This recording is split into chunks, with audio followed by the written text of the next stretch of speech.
Kisah Raja Majapahit Brawijaya kelima mualaf berkat bimbingan Sunan Kalijaga. Kerajaan Majapahit pernah mencapai puncak kejayaan, yang ditandai dengan luasnya cakupan wilayah.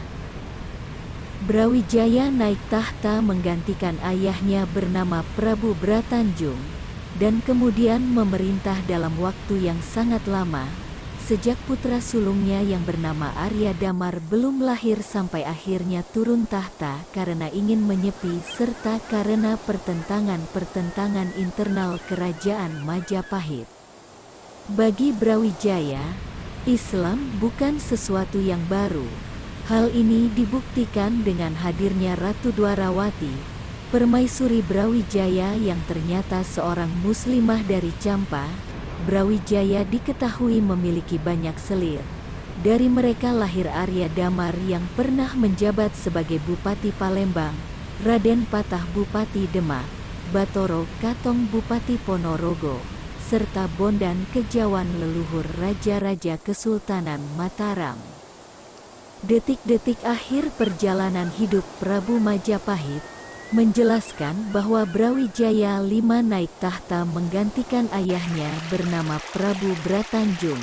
Di akhir kekuasaannya, Brawijaya V yang awalnya memeluk agama Hindu, akhirnya memutuskan menjadi mualaf karena bimbingan Sunan Kalijaga.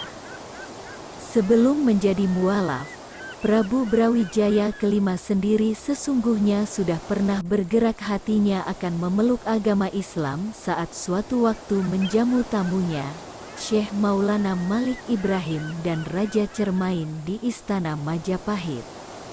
Kedua tamunya yang merupakan para ulama itu datang untuk mengenalkan agama Islam kepadanya dan juga kepada rakyat Majapahit. Di antara rombongan para ulama itu, turut serta Dewi Sari, putri Raja Cermain yang cantik jelita. Kecantikan Dewi Sari ini membuat Brawijaya V jatuh hati. Bahkan dia rela masuk Islam asal bisa mempersunting Dewi Sari, yang membuatnya tergila-gila pada cinta pandangan pertama. Pada momen tersebut, Brawijaya V terlihat tidak dengan hati tulus ingin masuk Islam, melainkan karena ingin menikahi seorang muslimah cantik jelita. Karena belum adanya niat sungguh-sungguh dari Brawijaya V untuk menerima cahaya Islam, Syekh Maulana Malik Ibrahim lantas memberikan nasihat agar mengurungkan niat memeluk Islam. Pada tahap ini, kebenaran Islam belum sampai mengetuk hati sang raja. Syekh Maulana Malik Ibrahim lantas meminta izin untuk berdakwah di kawasan Majapahit, mengajak siapa saja yang mau menerima Islam dengan tulus dan ikhlas.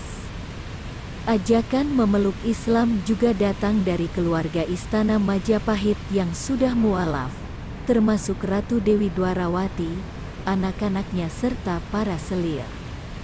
Permaisuri Ratu Dewi memiliki anak bernama Ratu Ayu Handayaningrat, Dewi Chandrawati, Raden Jaka Peteng, Raden Gugur atau Sunan Lawu Argopura dan Panembahan Brawijaya Bondan Surati. Dia selalu berulang kali mengajak Brawijaya V untuk memeluk Islam. Namun, alih-alih menerima saran permaisuri, Raja Brawijaya kelima tetap bahkan semakin kukuh terhadap keyakinan lamanya. Begitu juga menantu sang raja yang tergolong sebagai wali dan ulama besar, Raden Rahmat alias Sunan Ampel yang telah menjadi suami Dewi Chandrawati, juga tidak berhasil meluluhkan ketegaran hati Brawijaya. Selain itu, seorang ulama besar dari Bukhoro, Syekh Jamaluddin Jumadil Kubra juga pernah mencoba berdakwah kepada Prabu Brawijaya kelima. Namun usaha tersebut gagal.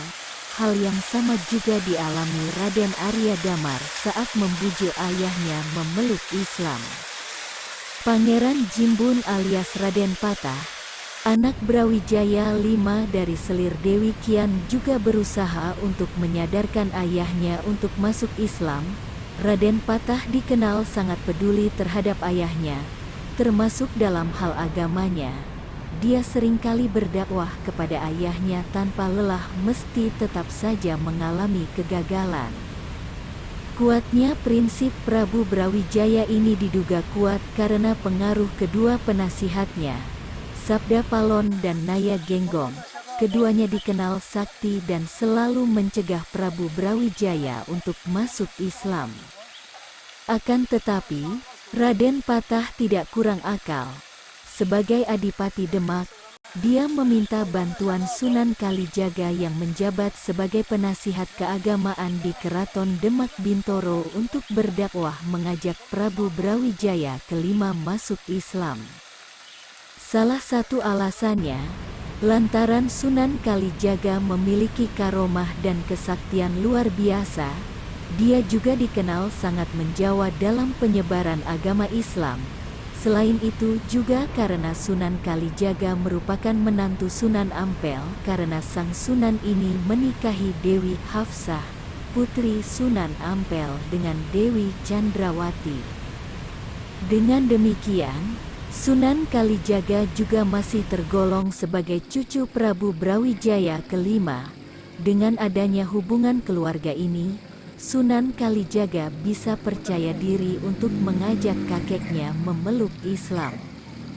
Kemudian diutuskan Sunan Kalijaga oleh Raden Patah ke istana Prabu Brawijaya kelima, tepatnya di pesanggerahannya yang ada di Gunung Lawu yang saat itu terkenal sebagai tempat angker dan banyak dihuni makhluk halus. Dalam serat Darmo Gandul dijelaskan, saat berdakwah di hadapan Prabu Brawijaya, Sunan Kalijaga lebih banyak menggunakan bahasa sastra yang syarat metafora, simbol-simbol dan pelambang. Dia berusaha membahasakan Islam yang terdiri dari syariat, tarekat dan hakikat dengan lambang persenggamaan antara suami istri. Apa yang dilakukan Sunan Kalijaga ini jelas bukan bermaksud merendahkan Islam, melainkan sebagai siasat agar Prabu Brawijaya kelima bersedia mengucapkan dua kalimat syahadat. Dengan cara Sunan Kalijaga itu, maka kedua penasihat Brawijaya menjadi lemah di hadapan Sunan Kalijaga. Karena melemahnya dua penasihatnya itu, Prabu Brawijaya lantas menunjukkan keinginannya untuk memeluk Islam kepada Sunan Kalijaga. Sebelum mengucapkan dua kalimat syahadat, Prabu Brawijaya kelima memutuskan untuk mencukur rambut dan mandi besar sebagai isyarat kesungguhan memeluk Islam. Sunan Kalijaga kemudian membimbing dan mengajari Prabu Brawijaya kelima mengucapkan dua kalimat syahadat.